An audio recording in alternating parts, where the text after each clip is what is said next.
नमस्कार, cool stylish fans present सत्ता का संग्राम देख रहे हैं आप। और अमर उजाला का जो चुनावी रथ है, जो चुनावी बातचीत का क्रम है, ये पश्चिमी उत्तर प्रदेश के अलग अलग इलाकों, अलग अलग लोकसभा क्षेत्रों से होता हुआ, गुजरता हुआ अब पहुंचा है अमरोहा में। और अमरोहा तमाम वो सीटें जहां पर अब तक हम गए हैं, जहां पर हमने बातचीत की है, उन तमाम सीटों में से एक ऐसी सीट है जहां समीकरण भी बेहद दिलचस्प है, लड़ाई भी बेहद दिलचस्प है। उसके कारण कई सारे हैं। शुरुआती एक कारण में ये बात हो सकती है कि दो बड़ी राष्ट्रीय पार्टियां, भारतीय जनता पार्टी और कांग्रेस, इनके उम्मीदवार यहां पर आमने सामने दिखाई दे रहे हैं। और एक एंगल बसपा का भी है। एक एंगल ये भी है कि जो बहुजन समाज पार्टी के पिछले उम्मीदवार या सांसद थे अमरोहा के, अब वो कांग्रेस के उम्मीदवार हैं। और साथ ही साथ भारतीय जनता पार्टी की ओर से जो उम्मीदवार हैं, वो पिछली बार भी उम्मीदवार थे, इस बार भी उम्मीदवार हैं। तो कोई पुराने नाते की बात करता है, किसी की पुरानी पहचान बदली है, लेकिन नाता अभी भी वो बात करता है। ढेर सारे कारण, ढेर सारे समीकरण और नाम, चेहरे दोनों ही बड़े चर्चित, तीनों ही बड़े चर्चित। तो अमरोहा की सियासत बाहर भी खूब देखी जा रही है, समझी जा रही है। क्यों? क्योंकि जैसा हमने आपको बताया कि यहाँ प्रत्याशियों का जो समीकरण है वो बेहद दिलचस्प हो गया है। और इसीलिए बिना किसी देरी के ये समझ लेते हैं सुबह सुबह कि आखिरकार अमरोहा के लोग क्या सोच रहे हैं, यहाँ का चुनाव किस ओर जा रहा है, किन मुद्दों पर जा रहा है। यहीं से मैं शुरू करूंगा। अमरोहा में चुनाव होना है, क्या मुद्दे हैं जो आपको लगता है जिस पर लोग वोट देने की सोच रहे हैं? कौन कौन से मुद्दे जो चर्चा में? सर, मुद्दे तो अगर देखे जाए, जो पहले की सरकारों ने क्या करा या हम आने वाली सरकार को किस मुद्दे पर वोट देना चाहेंगे, यही मुद्दे हैं। तो हम तो यही कहना चाहेंगे, सरकार की योजनाओं से हमें लाभ मिल रहा है। जैसे उज्ज्वला योजना रही, उसके लिए मुझे सिलेंडर मिला है।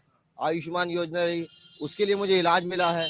और जो आवास योजना है, उसके तहत मुझे घर भी मिला है। तो बहुत अच्छे अच्छे हैं। बस मैं केवल इतना कहना चाहता हूँ कि योजनाओं में पारदर्शिता बनाई जाए।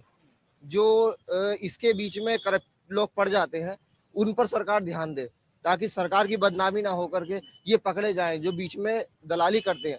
बाकी हम सरकार से, प्रशासन से बिल्कुल खुश हैं। क्या नाम है आपका? मेरा नाम पंकज कुमार है। ठीक है, पंकज कह रहे हैं योजनाएं लोगों तक पहुंच रही है, इस पर वोटर आपके हिसाब से किस चीज पर वोट हो रहा है? कौन सा मुद्दा है जो चल रहा है? देखो भाई, 80 साल में खड़े हैं, हमने बहुत इलेक्शन लड़ा है जिंदगी में।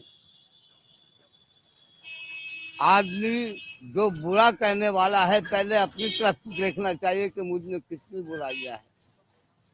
कोई मस्जिद को नहीं छोड़ रहा, कोई मंदिर को नहीं छोड़ रहा। इसका सियासत से क्या मतलब? ना योगी बुरे हैं, ना योगी बुरा है। उसको जो राय देने वाला आदमी है वो बुरा है। एकता होके, एक सबको जोड़ के चलते तो हराने वाले दुनिया में कोई ताकत पैदा नहीं हुई थी इसे। फिर इसको मरवा दिया, उसको मरवा दिया। क्यों? अब देखो, ये नई सियासत इस दिमाग से मैं सोचता हूँ कि ये इलेक्शन के वोट बढ़ाने की वजह से एंड टाइम पे खेल खेला उनने।